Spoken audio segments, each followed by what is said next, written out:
Thank you, Mr. Chairman, members of the committee.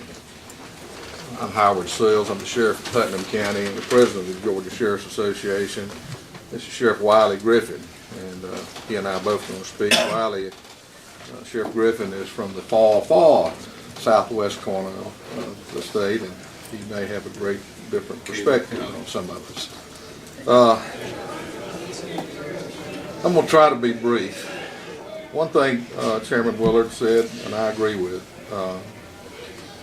most times in the subcommittee and once on a YouTube video, about the first thing our Constitution says. It's actually paragraph 2. Protection to person and property is the paramount duty of government and shall be impartial.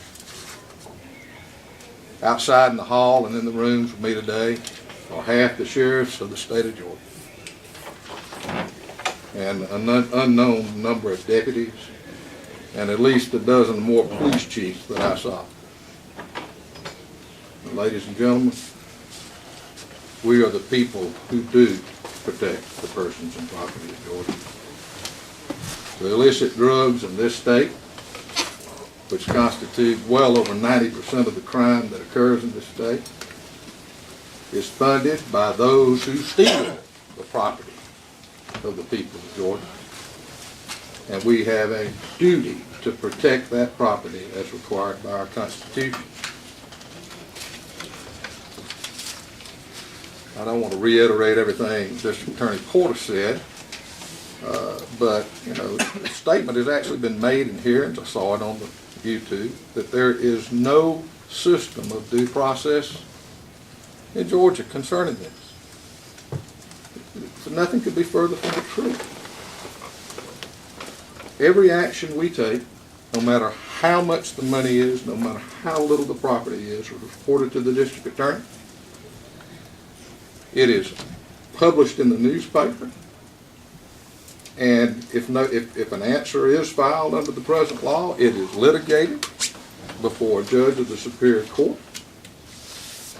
And if it is forfeited, the money goes eventually, as has been said here, for law enforcement purposes.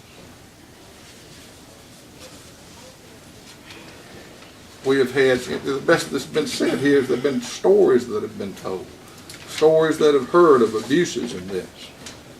And another great reason supposedly for this is the lack of reporting. Now I see Mr. McGrath here, and much has been said about these two documents. And as this is a matter of reform, I'm going to quote the great reformer Martin Luther. And I submit to you that the information in these documents, that these two documents amount to epistles of straw. What? Pardon?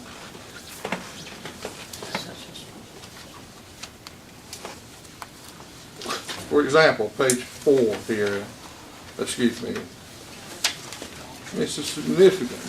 Page 2 in Forfeiting Accountability, Georgia Law Enforcement's Hidden Forfeiture Fund. Some of the agencies have taken large amounts compared to the annual budget. 2003 data show the Cobb County Sheriff's Office took in $9.5 million in forfeiture proceeds, 76% of its $12 million budget. Well, Sheriff Warren, he's right out there in the hall. We couldn't have but 2 people speak. Excuse me, he's right here. And he will gladly tell all of you that his budget then was over $60 million. And so, that's a prominent thing in this document, and it's totally false. Throughout it, the next thing is the reporting issue. It has been repeatedly said, this document was written in March of 2011. The statute that required reporting to the Carl Vincent Institute wasn't even prepared, wasn't even enacted till the 2010 session. And it has been said repeatedly that we, the law enforcement agencies of this state, did not upload or provide this information to the Carl Vincent Institute. I've been the sheriff for 16 years. I have prepared that document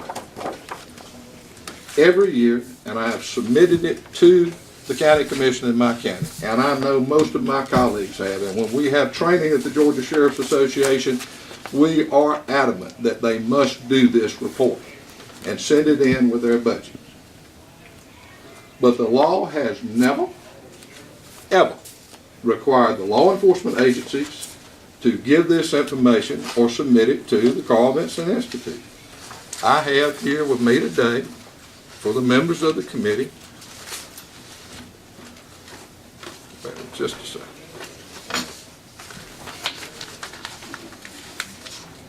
Copies of 368021, and it clearly says, I won't read the whole statute, is used in this code section, the term local government means a governing authority of a county or municipality having an annual budget in excess of $1 million. Each local government shall post the information required in this code section to the website for each fiscal year beginning on or after January 2011. If you flip over the back side, concurrent with the submission of the annual report by the local law enforcement agencies required U4D 161349, a copy of such report shall be electronically transmitted in a PDF document. This law clearly says that that is the responsibility of the local governing authority. And if you go to the Carl Vinson Institute website today, and if you go down and scroll down to Putnam County, you will see there are no reports listed concerning the seizure and forfeiture.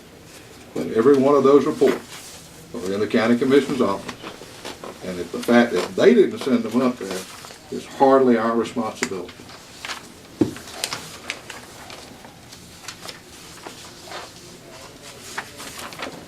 I'm not taking a shot at my district attorneys, but when we talk about transparency and reporting, you know, the district attorneys get 10% of the proceeds of all of these state forfeiture actions. And there's no requirement in the law that they report what they do with it all. And the amendment to the bill is going to have us being supervised by them who get part of the proceeds themselves. I don't think they're doing anything more wrong with it than the sheriff's office.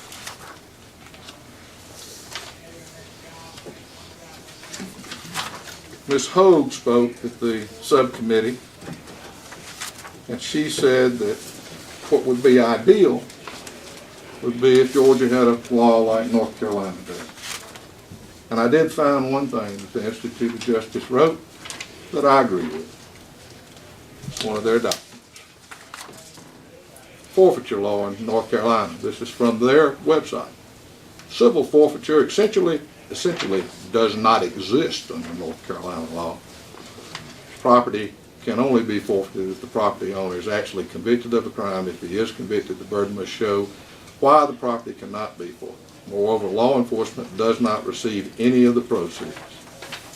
Perhaps it should come as no surprise then that North Carolina participates extensively in equitable sharing, receiving more than $96 million from the 2000 to 2008. That's exactly what District Attorney Porter said would happen. In a federal forfeiture proceeding, the most any local agency is ever going to get is 85%.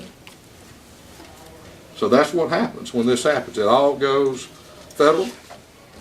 Now the feds require us to report every year electronically, and you better report.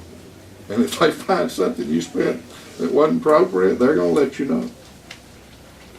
But this reporting is being done. This has been misinformation all over the place, folks, to justify this.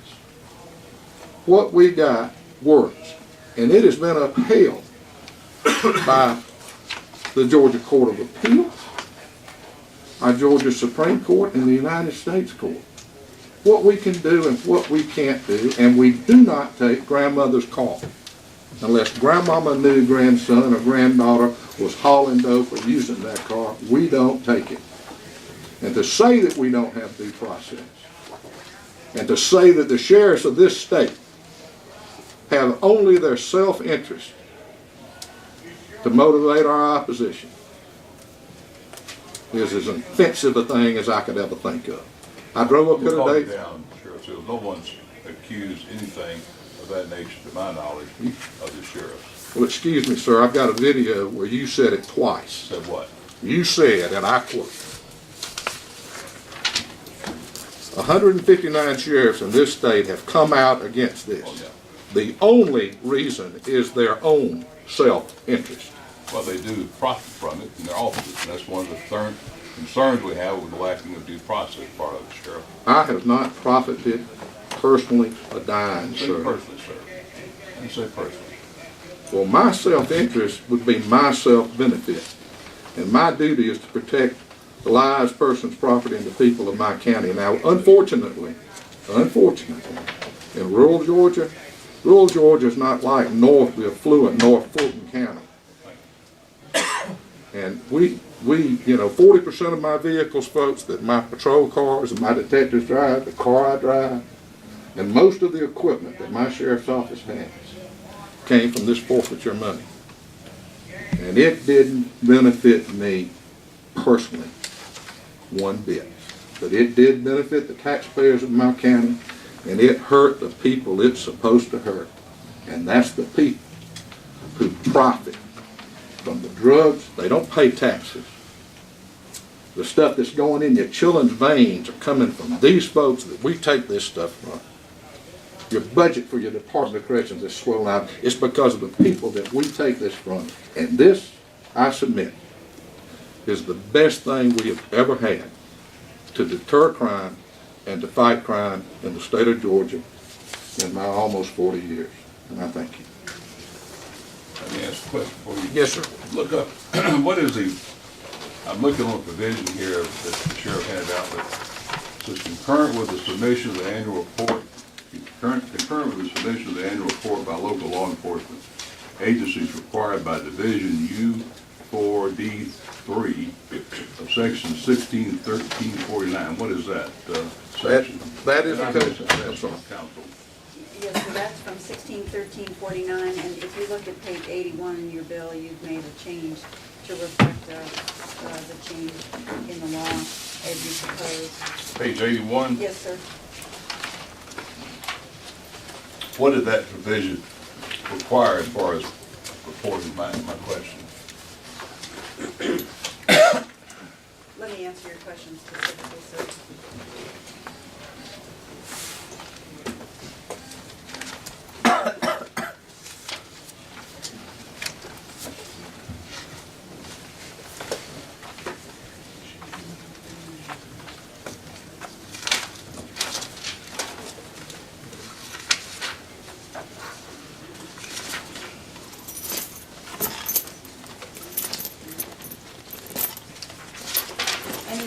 Local law enforcement agency receiving property under this subsection shall submit an annual report to the local governing authority. The report shall be submitted with the agency's budget request and shall itemize the property received during the fiscal year and the utilization made thereof. All right. You have a question? Yes. I'll let ladies first. Ms. Oliver. Mr. Chairman, this is not something that I know a lot about, and I wasn't on the subcommittee. And Mr. Chairman, you may want to handle this in a different way than this question. I'm not concerned about allegations of no due process. I believe there's due process. What I don't know is how this bill changes where the money goes exactly in what order. The current law is it goes X, and this bill changes it to go Y for greater, I assume the goal is greater transparency and greater sharing of funds in a more appropriate way. And that's my level of ignorance here about. That seems to be the most important part to me. Yes, Sheriff. Therefore, Mr. Chairman, if you want to handle that in any. Go ahead, Sheriff. Sills. One thing it changes, of course, is it changes the language in the present statute says that the money shall be spent or the property shall be utilized at the discretion of the chief law enforcement agency, chief law enforcement officer of that agency. We contend that that is crucial. Crucial. It will end up, we're afraid, just like the 10% jail construction and staffing, if you're familiar with that add-on, that money goes to the counties.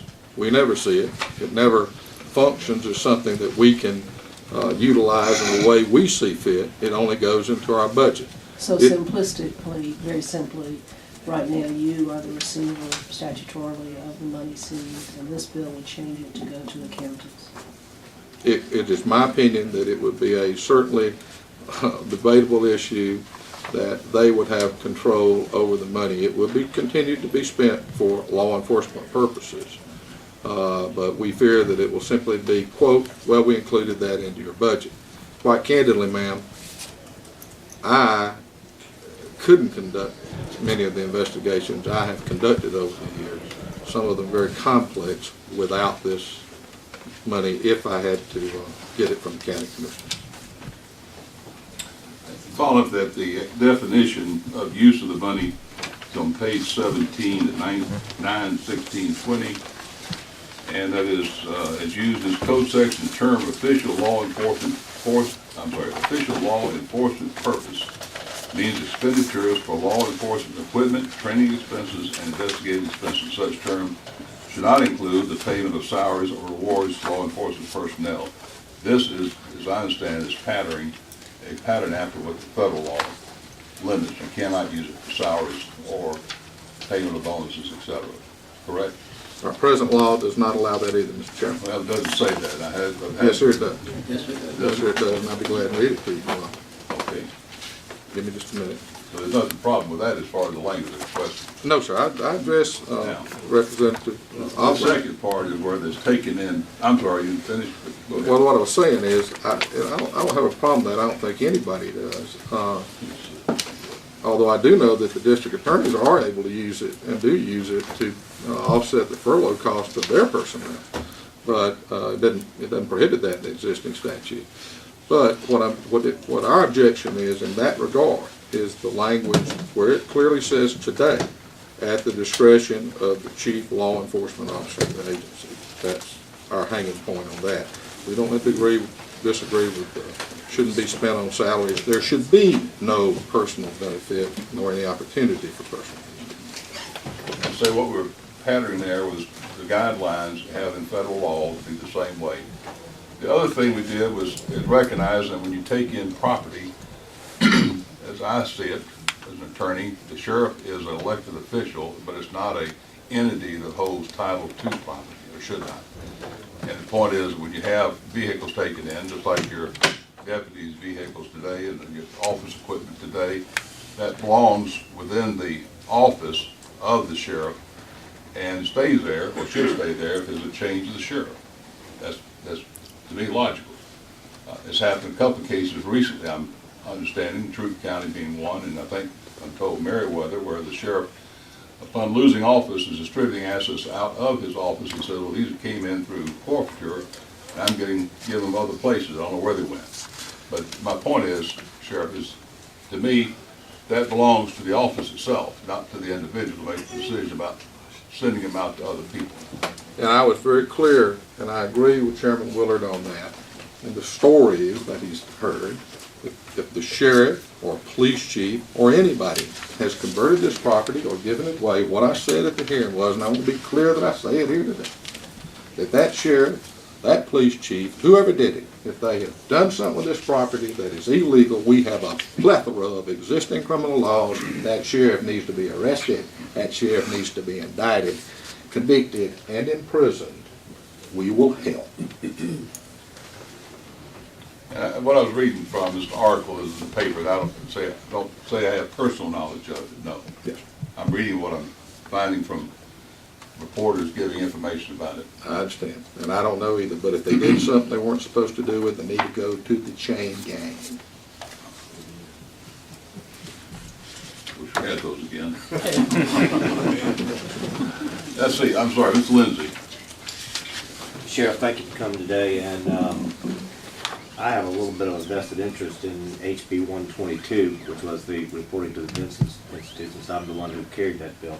And it appears that there's you have it, the ball gets dropped. And so on a very minor note, I simply want to know from you, is it better to have you guys transfer the information to the Vincent Institute or have the county? Because apparently what's happening, from what you're telling me, and I agree, is what's happening is you're giving it to the county, thinking the county's gonna send it, and apparently the county is either choosing to deep six it, or is believing that you're sending it to the Vincent Institute. And I guess we just need to clarify in the law, who's supposed to hit the send button.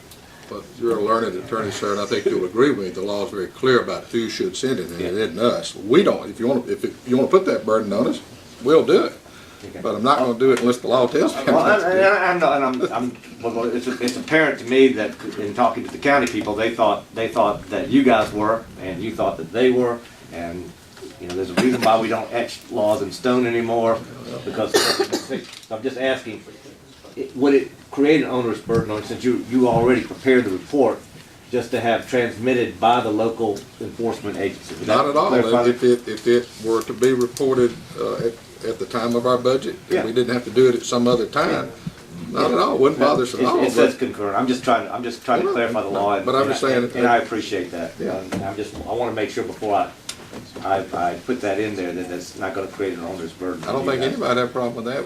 All we'd have to do, same thing, all they have to do, scan it into a PDF document, click. That's what we were hoping on. But apparently there's been a little bit of a breakdown in communications, and so I'm just trying to clarify that one little piece. Thank you. I appreciate that. Another question, This is a delicate one for me.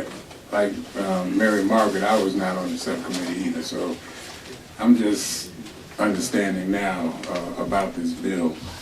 But it seemed like the major objection, well, let me ask this question. How involved were you guys? Chairman Willard, please correct me, but you've been working on this a year, you said, or 2 years? close to 2 years. What involvement did you guys take over the last 2 years in trying to make this bill something that is palatable? Let me say this. It's my understanding the chairman got this committee together in 2011. Task force, excuse me. To my knowledge, not a soul from law enforcement, nobody, was ever contacted or asked for any input whatsoever. We're the people who actually do this. I know there was a person from the PAC staff nominally on it, but nobody from law enforcement was ever contacted at all that I know of. Certainly no sheriffs, and the chiefs I know. The chiefs of police in this state didn't even know this bill existed until I told them about a week ago, most of them. Well, following up on that, we had a task force, as I stated earlier, consisted of the Prosecuting Attorneys Council representative, the gentleman who teaches this information throughout the state, the law enforcement as well as the district attorneys, and we had a attorney general representative who involved with this, especially with what we call the task force type of forfeitures, administrative office of courts personnel, a defense attorney's council member, and we put the bill out early for the very reason we are now, and that is to get input from those who are involved with it. That was put out back, I believe, November 15th as an early filing. So we've had November, December, January, now 3 months, and I've yet to have the sheriff come sit down with me at my invitation and speak about it. That's why I said earlier, what I've received from the sheriff has been just a lockdown. Everybody get in line, and don't anybody vary. We're going to be opposing this bill, and that's all I've heard. That's true. Can I follow up? Yes, Mr. Chairman? It seems like and again, I'm just going by what I've heard over the last couple of days, that the major concern is who controls the money that is taken in as a result of this property or whatever being confiscated. Is that the major concern? No, sir. Okay, well, help me understand, Okay. because that's what it sounds like. That is one of our major concerns, there's no doubt about that. But we concur with I'm well experienced with this law. I seized the first real property, I think, in the state under the statute back in 92 or 3. We agree with everything the district attorneys say. And another paramount concern of ours is lowering the threshold from $25,000 down to $5,000 for the formal complaint. District Attorney Scandalakis said it best the other day. He internally has a limit, a certain amount, and I don't know what it is. If it falls below that limit, he won't file on it. He will not pursue a forfeiture. In the 16 years that I've been sheriff, with the exception of one federal case that wasn't even a drug-related case, it wouldn't have even been forfeitable under Georgia law, I don't think I've had but one or two forfeiture actions that were over $25,000 in value. And my district attorney's office, if they have to litigate, not only litigate with these changes in the standard of proof, continue appellate action on it, they don't have enough. There's a freeze on, folks. We got 2 assistant district attorneys openings. They can't handle what they got now. And what the end result of this will be in that regard, we believe, is that we won't be able to forfeit. The dope dealers will simply be able to keep their profits. And that is a bigger concern as the other. I could sit here with these 92 pages and go on all day with problems that we have. But for the sake of brevity, I certainly concur with our district attorneys. But that $25,000 threshold for rural counties will make a big difference. One last thing. Given what I'm hearing now, that you say that you haven't had an opportunity to chime in on it, and the chairman is saying that he's given you an opportunity to chime in on it, and you just haven't taken advantage of it, is there any opportunity at this point for the parties to get together and see if there's a common ground? Is there still an opportunity to do that? I would like to say this, and again I want to reiterate, this task force was convened a couple of years ago. I didn't know about it. Not that I believe I need a right to know about anything, but it's incredible to me that something this profound, this draconian, establishes a task force to rewrite everything, and the people who do this are never even contacted. Now, I'll have to agree with Mr. Willard. I didn't know he pre-filed it in November. I'm sorry. I'm working burglaries and robberies. I got a lot that I'm doing. And we got staff that try to watch these things. But Mind you, yes, Mr. Norris, the place job is know what's being filed, I'm sure. I got that. And I'm saying that right. I didn't know it came out in November. I don't know when I did know. But when I did see it and when I read it, and having, prior dealings with the chairman, it was just last year, year before, he stood up in Wales and said the sheriff couldn't be trusted with anything. I was totally opposed to the bill, and I remain totally opposed to the bill. Our law today has been upheld by our appellate courts and the Supreme Court. There's nothing wrong with the law we have. And the only thing that's being touted are federal cases that we have nothing to do with. If we want to change federal law, it needs to go to Congress, not to the Georgia General Assembly. The abuses that are pointed out are federal cases for the large part, the best I can see, and totally erroneous information.